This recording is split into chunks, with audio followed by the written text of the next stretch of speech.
너 우리 경기도의 경기라는 이름이 내년이면 무려 1000년이 되는 거 알아? 1000년? 1000년이라고 하니 왠지 환상 속의 도시 같다. 1000년의 해를 맞이해서 경기도에서는 투어를 다니며 우리 도민들의 의견을 모으고 있대. 모아서 뭐하게? 우리의 의견을 모아 정책이 되게 한다는 거지. 단순히 1000년이 된 환상 속의 도시가 아니야. 우리의 상상이 현실로 구현되는 곳이야. 대한민국의 심장 경기도. 고려시대부터 불린 경기라는 이름은 어느새 1000년이 되었습니다. 1000년 동안 대한민국의 심장으로 뛰어온 만큼 경기도민의 목소리를 모아 미래 비전을 만들어가겠습니다. 이 캠페인은 경기도와 경기문화재단이 함께합니다.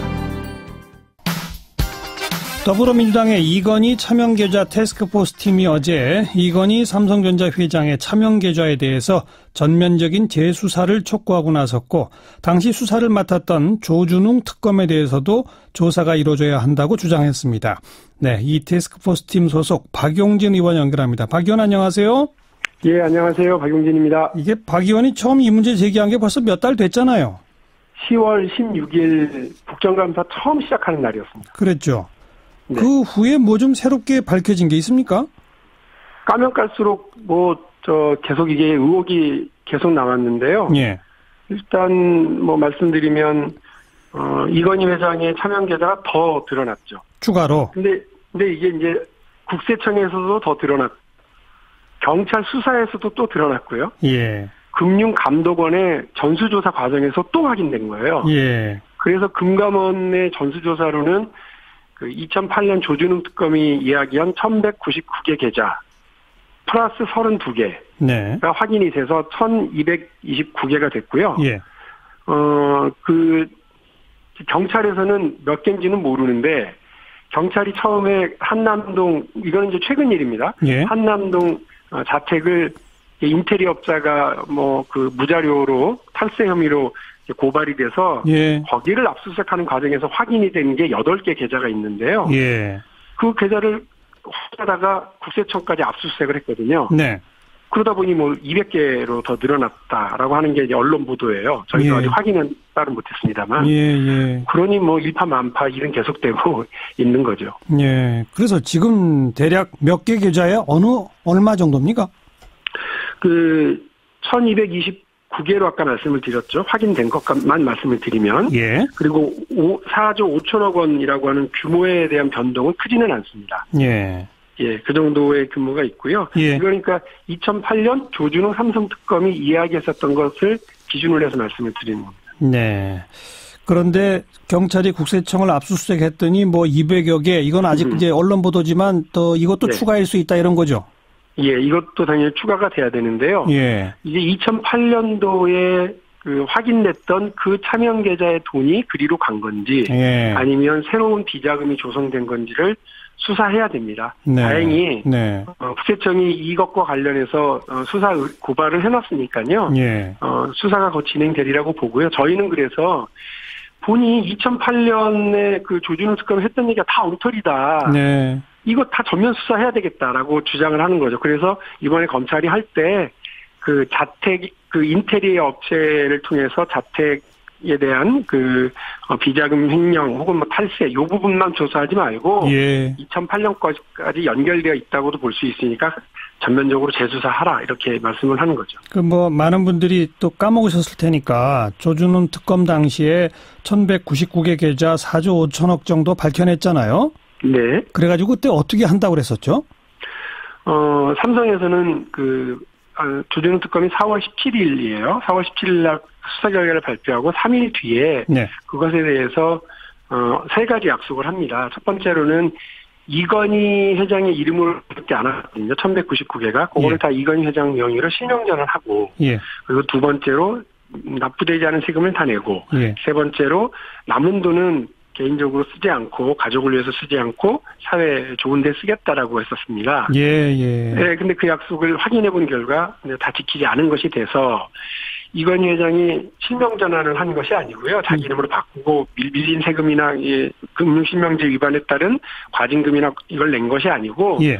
싹 다 막조장을 들고 가서 찾아가 버렸어요. 그냥 인출. 네, 인출. 예. 왜 막두장이라고 표현을 굳이 하느냐면 물어봤죠, 금융감독원한테. 그 이건희 회장이 직접 와서 찾아갔냐? 아닙니다. 예. 그러면 이름을 빌려줬던 486명의 전현직 임원들이 와서 찾아갔냐? 그렇지 않습니다. 예. 그럼 누가 왔냐? 비서실에서 왔다는 거예요. 예. 이건 회장님 돈이니까 다 내놔. 근데 그것이 회장님 돈인지 아닌지 어떻게 알고 그 회사들이나 증권회사들이, 은행들이 다 내줬는지도 참 화난 일이고요. 예. 그야말로 무법천지가 2008년 당시에 벌어졌던 거예요. 예.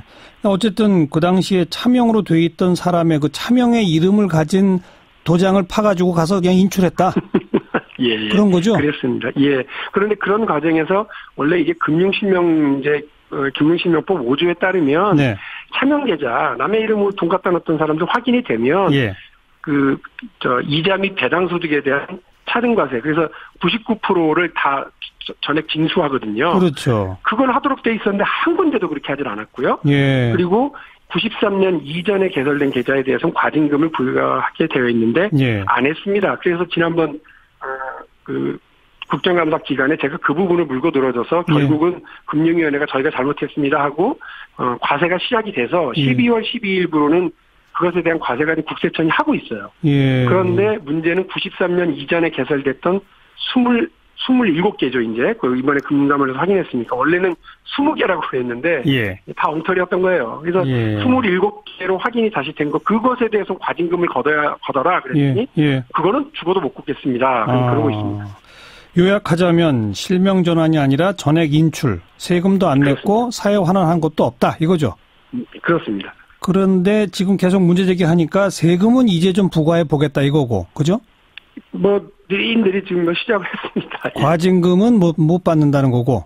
예. 그러면 그때 그 난리를 치면서 특검까지 도입해서 한 게 도대체 뭐하러 한 겁니까? 그냥 국민들 앞에 뭔가 하는 것처럼 다들 쇼만 했다고 봐요. 왜냐하면 과세당국과 금융당국이 이 과정에서 제대로 일을 했느냐. 전혀 그렇지 않았습니다. 그러니까 금융당국은 아까 말씀드린 것처럼 금융실명법 위반에 따른 과징금하고 과세를 당연히 했어야 되는데 못하고 지금 9년이 지난 지금에야 그 부분에 대해서 과징금은 못 받는다고 버티고 있고 과세만 지금 인정을 하고 있는 거고요. 국세청도 마찬가지예요. 그 과정에서 걷어야 될 증여세에 대해서 제대로 걷었는지에 대한 아직도 쟁점과 논쟁이 남아 있고요. 또 지금 이제 과세 제적 기간이라 부과 제적 기간이라고 이야기합니다. 10년 동안은 거둘 수가 있는데 그 10년 기준을 실명법에는 계좌의 개설일로부터 실명 전환일까지 걷어라라고 되어 있는데 지금 시점에서부터 과거 10년 그래서 2008년 1월 1일까지 이제 걷겠다는 거예요. 그렇게 되면 실제로 2008년 4월 17일 이후에 특검이 발표한 날 이후에는 제가 말씀드렸잖아요. 거의 다 찾아갔다. 2008년에만 93.8%를 찾아갔어요.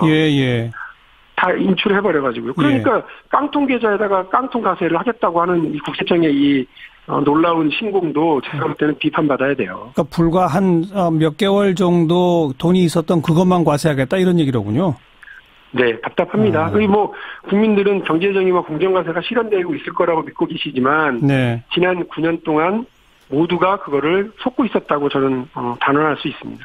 그 당시 조준웅 특검이라고 하는 거는 법 위반을 발견하게 되면 이제 형사처벌을 목적으로 하잖아요. 그렇습니다. 어떤 형사처벌을 했습니까? 조세 포탈에 따른, 형을 구형을 했고요. 그런데 또 재판 가니까 내야 될 세금 낸 거. 그때는 이제 여기서 말하는 세금은 금융실명법에 따른 세금이 아니라 증여세와 종합소득세, 양도세 정도를 얘기하는 건데요. 그 부분을 또 냈으니까 내야 될 세금 냈다고 형을 감량해주고 그럽니다. 그래서 참 우리나라의 사법부가 전체적으로 문제가 있었구나. 과세당국도 문제가 있고 금융당국도 문제가 있구나. 이런 거를 다시 확인하는 과정이었습니다. 이번. 삼성 앞에만 가면 그렇게 약해지는 건가요? 전부 다 삼성 앞에 서면 얼음처럼 쩡 하고 얼어붙는 모양이에요. 이제부터라도 바로잡을 수 있을까요? 네. 이제부터라도 바로잡을 수 있을까요? 바로잡으려고 노력을 하는데요. 제일 지금 논란이 금융위원회입니다. 우리 금융위원회가 과징금을 좀 걷어야 된다고 제가 얘기한 게 아니고요. 금융위원회가 저희가 그동안 금융 좀에서 이게 좀 여러 적폐가 많았으니 무엇을 개혁하고 혁신해야 될지 좀 알려주세요라고 자기들이 만든 금융행정혁신위원회라는 게 있습니다. 예, 예. 그 혁신위가 열심히 몇 달 동안 활동하고 알아보고 조사하고 법률 검토해서 권고한 내용 중에 이 중요한 사안으로 이건희 청년계좌 20개, 그때는 20개예요. 네. 20개를 과징금을 부여하라고 지난 12월 달 그 세 번째 주에 권고를 해요. 근데도 안 되고 있다. 근데 못하겠다고 버티는 거예요. 아, 알겠습니다. 이게 뭐 걱정입니다. 이 금융개혁은 커녕 네. 공정과세와 경제정의를 실현에 대한 의지는 있는지 예. 이 관료들, 모피아라고 불리는 이 관료들이 알겠습니다. 그런 의지가 있는지 걱정스럽습니다. 지금 집권 여당 의원이시잖아요. 네. 정부 잘 좀 고쳐주시기 바랍니다. 저는 여기서는 집권 야당입니다. 정무위원회에서는. 예. 야당 소리를 듣더라도요. 끝까지. 잘못 가고 있는 부분은 바로잡기 위해서 끝까지 하겠습니다. 수고하셨습니다. 네, 감사합니다. 더불어민주당 박용진 의원이었습니다.